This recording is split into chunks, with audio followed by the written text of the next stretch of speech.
কয়েক ঘন্টার ব্যবধানে ৩টি বাড়ির ফ্ল্যাট থেকে ১৭টি পরিবারকে পথে নামিয়ে দেয়া হয়েছে এমন অভিযোগ ভুক্তভোগীদের। রাজধানীর বছিলার পশ্চিম ধানমন্ডির বি ব্লকের ৮ নম্বর রোডের এই বাড়িগুলোতে বসবাসকারী মালিক ও ভাড়াটিয়াদের মালপত্র সহ জোর করে বের করে দেয় রূপালী ব্যাংক কর্তৃপক্ষ।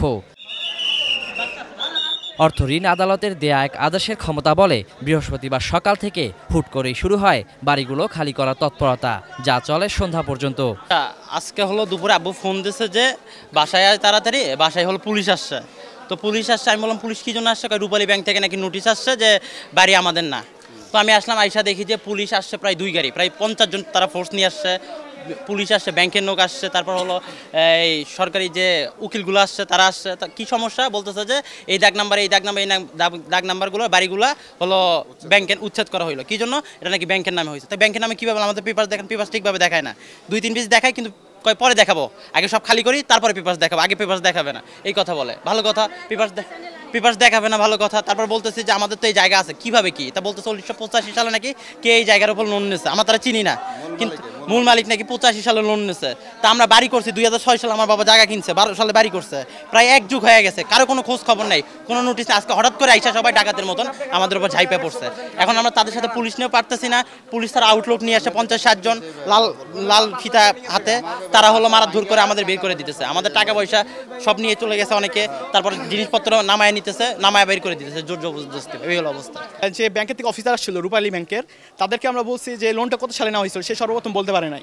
তারপর 1-1.5 ঘন্টা পরে এসে বলতেছে 84 সালে দেওয়া হয়েছে। 84 সাল, বর্তমান চলতেছে 24 সাল, প্রায় 40 বছরের মতো। ভাই 40 বছরের মধ্যে রূপালী ব্যাংক কী কাজটা করলো, এবং যে ম্যাজিস্ট্রেট আদালত যে থেকে রায় আসে সেখানে কিন্তু দখলদার হইলেও আমার একটা নোটিশ আসবে যে তোমরা বেআইনি দখল করতেছো বা তোমাদের পক্ষ থেকে কোনো কথা আছে কি না, সে ধরনের কোনো কথা বলা হয় নাই। হুট করে আইসা বলতেছে তোমাদের 7 ফিট এই বিল্ডিংটা, এই বিল্ডিংটা আমাদেরটা একটু টাইম দেওয়া হয়েছে, এই বিল্ডিংতে পুরো যাত্রী বের করেছে জোরপূর্বকভাবে। পুলিশ আসছে, সাথে আসছে হলো শ্রমিক নাকি গুন্ডা নিয়ে আসছে বলতে পারি না, এরা জোরপূর্বকভাবে সবাইকে বের করে দিতেছে, কিছু কথা বলতে দিতেছে না।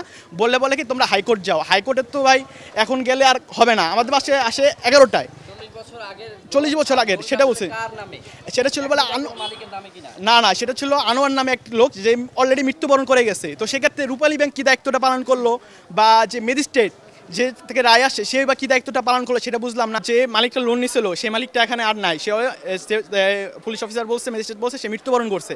আর এখন হলো এখানে হলো জায়গাটা বিশাল পরিমাণ ছিল, এখন হলো অল্প অল্প করে অনেকজন মালিক হয়েছে, তাদের একজনকেও নোটিশ দেওয়া হয় নাই। তো এই জমিটা কিভাবে দখলদার করে বা কিভাবে জোরপূর্বকভাবে বের করে দেওয়া হয়, বা জোরপূর্বকভাবে বের করে দেওয়ার জন্য যে সময়টা, সেই সময়টাও দেয় না। আমরা সাধারণত দেখে রাখি যে বিভিন্ন ম্যাজিস্ট্রেট যখন আর কি বিভিন্ন কার্যক্রম করে তাদেরকে আইনি নোটিশ দেওয়া হয়, 1 মাস দেওয়া হয়।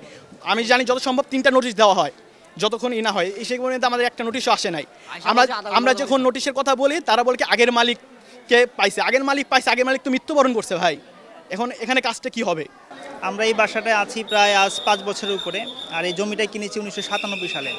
তা আমরা এই যাবৎ পর্যন্ত কোনো এই জমি নিয়ে কোনো সমস্যা ফেস করি নাই। আমাদের কোনো আইনি নোটিশ আসে নাই, কোনো কোর্ট থেকে কোনো নোটিশ আসে নাই, বা ব্যাংক থেকে কোনো চিঠিও আসে নাই। আমরা কিচ্ছু জানি না যে আমাদের জমিনে যে কোনো মানে অপর কোনো পক্ষের যে মালিকানা আছে, বা আমাদের আগে পূর্বের মালিক এখানে ব্যাংক লোন করেছে, আমরা এই 27 বছর পর্যন্ত আমরা কোনো তথ্য পাইনি বা কোনো নোটিশও পাইনি।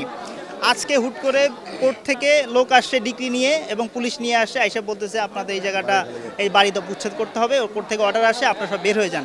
এবং কোর্ট থেকে যে অর্ডার আসে আমাদেরকে তো আগে একটা নোটিশ দিবে যে এই ঝামেলা আছে, এই ঝামেলা করে আপনার বের হন। আমরা যদি না জানি, আপনি হুট করে যদি চলে এসে বলেন এই বাসা বাড়িতে এতগুলো বসতি, 8টা ভাড়াটিয়া আমরা আছি, ছোটো ছোটো বাচ্চারা আছে, জিনিসপত্র সব উচ্ছেদে আপনার বের হয়ে যান, এটা কি করে সম্ভব? ব্যাংক থেকে যে একটা নোটিশ আসবে যে আমরা যে বুঝবো যে হ্যাঁ এখানে একটা ঝামেলা আছে বা পূর্বের মালিক লোন নিছে, আমাদের কিচ্ছু জানি না। আমরা কিচ্ছু জানি, একটা কিছু জানলেও তো হতো। তো এটা কি যৌক্তিক যে আমরা এই এতগুলো ফ্যামিলি মেম্বার, ছোটো ছোটো বাচ্চা, এই গরমের মধ্যে সমস্ত মাল সামানগুলো বের করে দিল রাস্তায়, আমরা এখন কোথায় যাব? হঠাৎ করে ঢোকার চেষ্টা করছিল, পুলিশও ছিল, আর মূলত ছিল আর কি বাচ্চা ছেলেগুলো। বাচ্চা বলতে কি আমার থেকে একটু বড়, আমার সমান এক টাইপের লাল ফিতাওয়ালা ছেলেগুলো ঢোকার চেষ্টা করলো। তা আমি আর ওর ছেলে বাধা দিলাম। হ্যাঁ, আমি আর ভাই বাধা দিলাম গেটের সামনে। আমরা বাধা দিলাম, উল্টা আমার ধাক্কা মারলো। আমরা যখন বাধা চেষ্টা করলাম, ধাক্কা মারে ঢুকে, কারণ ওরা তো লোক বেশি, আমাদের 2 জন। ঢোকার পরে উল্টা বলতেছে আমরা নাকি ওদেরকে আঘাত করছি। আঘাত করলো কেন? উল্টা পুলিশদেরকে আমাদের হেনস্থা করছে, মানে ভিকটিম মূলত তারা, আমরা ভিকটিম না। তারপরে মূলদের কথাটা বলতে যে মানে বাসায় গিয়ে যে ওনারা মোটামুটি আস্তে ধীরে বেরোবে, সেই পরিস্থিতি তারা পায় না। তাদেরকে ওই যখন লোকজন উঠতেছে নামতেছে মাল নামাইতেছে এর মাঝখানে গিয়ে তাদেরকে নামতে হয়েছে উঠতে হয়েছে কোনো মতো ব্যবস্থা করতে হয়েছে। এই বাসার ভিতরে কিন্তু অনেক বাচ্চা মানুষ ছিল, বাচ্চা বলতে এরকম ছোটদের মতো বাচ্চা না, কোলের বাচ্চাও ছিল। ওই কোলের বাচ্চাগুলোর যেটি সাধারণত ম্যানেজ করে নেবে সেই ব্যবস্থাটা পায় না। জাস্ট বোরখাটা যেহেতু পর্দা ছিল মোড়া ছিল, বোরখা পরে কোনো মতে বাচ্চা নিয়ে বের হয়ে গেছে। মানে আমাদের কোনো রকম ফুরসত দেওয়া হয় না, যেটা আস্তে ধীরে অন্তত আমরা এটা হেলে ধুলে বের হই। আমাদের শুধু খুব তাড়াহুড়া করা হয়েছে আর ব্যবহার খুব রুট ছিল। ভাড়াটিয়া ও বাড়ির মালিকদের অভিযোগ, আগে থেকে কোনো নোটিশ দেওয়া হয়নি তাদের। পুলিশের উপস্থিতিতেই মারধর করে বের করে দেয়া হয় বাসিন্দাদের। এমনকি নগদ টাকা ও গয়নাসহ মূল্যবান সামগ্রী লুটের অভিযোগ তাদের। বাসা থেকে মহিলাদেরকে বের করতে টেনে এসে মানে বের করতে গেছিলো, তখন আমি বাধা দিছিলাম যে দেখেন এখানে মহিলারা আছে, আমাদের মা বোনটা পর্দা করে। কিছু সন্ত্রাসী পোলাবেন ছিল, হাতে লাল ফিতা বাঁধা, আর কিছু ছিল 2-3টা পুলিশ ছিল। তারপর আরও কিছু পুলিশ ঢুকলো। যখন আমি বাধা দিলাম যে ওনারা পর্দা করে নাম ওনাদেরকে টানা হেঁচড়া বা এগুলো করবেন না, হুট করে ঢুকে যাবেন না রুমের মধ্যে, কারণ এখানে তো হুট করে আপনারা আসছেন, আগে নোটিশ করেন নাই। ওনারা পরে এই কথা বলার পরে আমাকে বলতেছে তুই বের হ আগে, আমাকে ডিরেক্ট একটা পুলিশ বলছে তুই বের হ আগে। তারপরে আমি মানে ওনার দিকে অবাক দৃষ্টিতে তাকে রাখলো, মানে অবাক হওয়ার বিষয় তো এটা, যে কেন আমি তো ওনাকে ভালোভাবে বললাম। তারপরে উঠে আবার কলার বাইরে ধরে টেনে এসেছি, আমি যখন বের মানে হইতেছি না, ওনাকে ঢুকতে দিতেছি না, আমার কলার ধরে টেনে এসে দেখেন আমার লাথি মারছে, এখনও পায়ের মধ্যে মাটি টাটি লাগিয়ে আছে। আমি যে সিচুয়েশনে আইসা দেখলাম, সিচুয়েশনটা ছিল আমি প্রশাসনের কিছু লোক পেলাম আর কিছু ভাড়াটিয়া গুন্ডা পেলাম, টুকাই পোলা পাইল। তখন আমি প্রশাসনের লোকের সাথে যখন কথা বললাম যে এটা যদি আমাদের কিনাটা রাইট নাও হয়ে থাকে, পূর্বে যদি কোনো সময় মালিক এটা মর্গেজ করে থাকে, বা সেই ক্ষেত্রে ব্যাংকের প্রয়োজন টাকা, যে ব্যাংক কাছে মর্গেজ রাখছে, আমরা তো ব্যাংকের থেকে ঋণগ্রস্ত নেই নাই, ঋণ খিলাপি না। যারা ঋণ খেলাপি করছে তাদেরা হয়তো ব্যাংকের দায়িক পক্ষ তারা টাকা দিবে, ব্যাংকের প্রয়োজন টাকা। এখন তো থার্ড পক্ষ আমরা যেখানে এখানে বাড়িঘর করছি, যে আমার বাড়ি বলতে আমার মামার বাড়ি, যেখানে আমরা বাড়িঘর করছি সেখানে ব্যাংকের উচিত ছিল এখানে আইসা কোর্টের মাধ্যমে আমাদেরকে নোটিশ করা। আমরা নোটিশ পাইলে আমরা যা কোর্টে যা বলবো আদালতে, আমাদের কাগজপত্র সাবমিট করে আমরা দেখবো যে আমাদের মালিকানা কীভাবে রাইট না আনরাইট। আমাদের মালিকানা যখন দেখবো আনরাইট, তখন আমরা বলবো যে ব্যাংকের ডিক্লারেশন কত টাকা মামলা হয়েছে, ডিগ্রি পাইছে, সেই ডিগ্রিটা আমাদের তহবিল থাকলে আমরা দিয়ে দিব। আর তহবিল না দিলে আমাদের যেহেতু আমরা আইনগতভাবে বাধাগ্রস্ত, সেখানে আমরা বাড়ি ছেড়ে অবশ্যই চলে যেতে হবে। কিন্তু ব্যাংক সেটা করছে, কোম্পানি সন্ত্রাসে হামলা করছে, ব্যাংকের সন্ত্রাস বাহিনী নিয়ে এইভাবে বেদল করা, মহিলাদেরকে নির্যাতন টানা হিঁচড়া করা, ঘরে লুটপাট করা, গয়নাঘাটি নিয়ে ঘরে মাল চাপানা সব কিছু রাস্তা বের করে দিয়া এক পর্যায়ে আমি মহিলাদেরকে বাধাগ্রস্ত করলাম, তখন 10-12 জন পুলিশ কিছু সন্ত্রাসী পোলাপাইন সহ আমার উস্কে নিয়ে আমার বেল্টেল দেখেন চিড়ে ফেলছে, আমার হাতে হ্যান্ডকাপ লাগাইছে। ভাই আমরা দুজন অফিসে ছিলাম, কল দিয়ে নিয়ে আসছে, তো আমাদের কোনো টাইম দেয় নাই, রুম থেকে সব কিছু বের করছে, এক পকেটে হস্ত নষ্ট করা হয়েছে। তো আমার বিছানার মধ্যে 40,000 টাকা ছিল, আমার কিস্তি, ঠিক আছে আমি এখনো ডকুমেন্ট দেখাইতে পারবো, আমার ওয়াশিং মেশিনের কিস্তি আছে, আমি এক মুঠে দিয়ে দিব।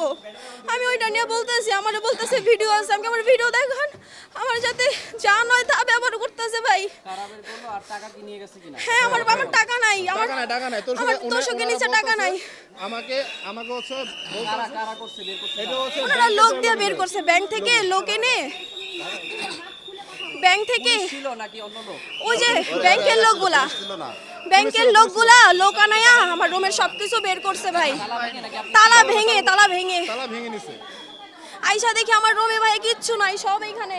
আমি পাগলের মতো তোষক খুলতেছি, আমি আমার টাকা পাইতাছি না। হ্যাঁ আমি জানতে চাইছি আইসা শুনলাম যে আপনার এই জায়গাটা নাকি লোন তুলে আপনার ঘর করা হয়েছে, তো ওইটা নিয়ে নাকি প্রবলেম হয়েছে যতটুকু শুনলাম। তো আমি বলতেছি যে আমার রুমে যে ঢুকছেন আমার পারমিশন নিছেন, একটু ওয়েট করতেন, 1 ঘন্টা ওয়েট করতেন। আমাকে ফোন দিয়েছে 4টার দিকে। কেন নোটিশ দেয়া ছাড়াই এমন উচ্ছেদ অভিযান ব্যাংক প্রতিনিধির কাছে জানতে চাওয়া হয়, কিন্তু কিছুক্ষণ পর কৌশলে সরে পড়েন তিনি। অর্থ ঋণ আদালতের কর্মকর্তার কাছে কোনো নোটিশ ছাড়াই অভিযানের ব্যাপারে জানতে চাইলে কোনো সদুত্তর না দিয়ে রীতিমতো পালিয়ে যান। 1997 সালে এই জায়গাটা কেনা হয় এবং 2018 সালে এটা ডেভেলপ করা হয়, 4 তলা বিল্ডিং, যেটা 6 বছর ধরে এখানে পারিবারিকভাবে এবং কিছু পরিবার ভাড়াটিয়া হিসাবে ওখানে ছিল, আমি যেরকম করেছিলাম। তা এখন আমি এই যে বিষয়টা যেটা দেখলাম, সচক্ষে এসে দেখলাম যে যখন জানতে পারলাম যে এই ধরনের একটা উচ্ছেদ অভিযান এখানে চলছে, স্বাভাবিকভাবে এখানে আমি আসলাম এবং এসে দেখলাম যে এখানে খুবই অমানবিকভাবে এখানকার নারী, শিশু সহ পর্দানসীন মহিলার প্রত্যেককে বাইরে বের করে দেওয়া হয়েছে। তাদের এখানে যে আসবাবপত্র ছিল সেগুলো বাইরে বের করে দেওয়া হয়েছে। বিষয়টা জানার জন্য আমি এখানকে কোর্টের প্রতিনিধি যিনি ছিলেন তাকে জিজ্ঞেস করলাম এবং তাদের কাছে যখন আমি কাগজ চেয়েছি, যেটা দেখেছি কোর্টের একটা অর্ডার আছে, এখানে ঢাকা জজ কোর্টের অর্থনীতি আদালত 4-এর একটা অর্ডার আছে এবং সেই অর্ডারের মধ্যে যেটা দেয়া আছে মূলত এখানে যে দখলদার তাকে দখল বুঝিয়ে দেওয়ার জন্য বলা আছে, কিন্তু এটা আজকের দিনের মধ্যেই বুঝিয়ে দিতে হবে এই ধরনের কোনো কিছু বলে দেওয়া নাই। তখন স্বাভাবিকভাবে যে কোনো একটা উচ্ছেদ অভিযান যদি পরিচালনা করতে হয়, কাউকে উচ্ছেদ করে সেখানে দখল দিতে হয়, তখন আইনের যে প্রক্রিয়াটা, নোটিশ দেওয়া হয়েছিল কিনা, হঠাৎ করে কেউ রাত্রিবেলা এসে বা কোনো একটা সময় এসে কাউকে উঠিয়ে দেওয়া যায় না। তখন আমি তাদের কাছে নোটিশটা চাই যে আপনাদের কাছে নোটিশ আছে কিনা, আপনাকে নোটিশ দিয়েছিলেন কিনা। তখন তারা আমাকে কোনো ধরনের নোটিশ দেখাতে পারে নাই। আমি বারবার জিজ্ঞেস করার পর একরকম তারা পালিয়ে চলে যাওয়ার মতোই চলে যাচ্ছে, আমাকে ইগনোর করছিল এবং কোনো নোটিশ দেখাতে পারে না, বলে যে নোটিশ লাগলে আপনারা কোর্টে যাবেন। কিন্তু কোর্টে যাওয়া পরের বিষয়, কিন্তু আপাতত তাদেরকে আমরা অনেক বোঝানোর চেষ্টা করেছি যে এই অমানবিকভাবে তাদেরকে নামিয়ে দেওয়া এই কাজটা আইনসম্মত হয় না, এই ব্যাপারে তাদের কোনো বক্তব্য দিতে পারে নাই এবং তারা বারবার এই জিনিসটা এড়িয়ে গিয়েছে। তারা আমাদেরকে কোনো নোটিশ দিতে পারে নাই এবং যে কাগজটা তারা অর্ডারে দিয়েছে সেখানেও কিছু কাটাছেঁড়া আমরা খেয়াল করেছি, সেখানেও কিছু কাটাছেঁড়া ছিল আর কি। এদিকে অভিযান ঘিরে নানা অভিযোগের কথা জানতে চাইলে সব অস্বীকার করেন হাজারীবাগ থানার ভারপ্রাপ্ত কর্মকর্তা। আদালতের যে নির্দেশনা, আদালতের প্রতিনিধির উপস্থিতিতে উনি যেরকম নির্দেশনা দেয় সেরকম নির্দেশনা বাস্তবায়ন করা, এইটুকু হচ্ছে আমাদের ভূমিকা। ব্যাংক কর্তৃপক্ষের তড়িঘড়ি অভিযান আইনসম্মত নয় এমন অভিযোগ করে সুষ্ঠু বিচার দাবি করছেন ভুক্তভোগী, ভাড়াটিয়া আর মালিকরা। তারা বলছেন মাসের শেষে হঠাৎ করে বাসা খুঁজে পেতে সমস্যায় পড়তে হচ্ছে তাদের। স্ত্রী সন্তানকে নিয়েও কঠিন বিড়ম্বনায় তারা। ওয়ালিউল সাকিব, এটিএন নিউজ, ঢাকা।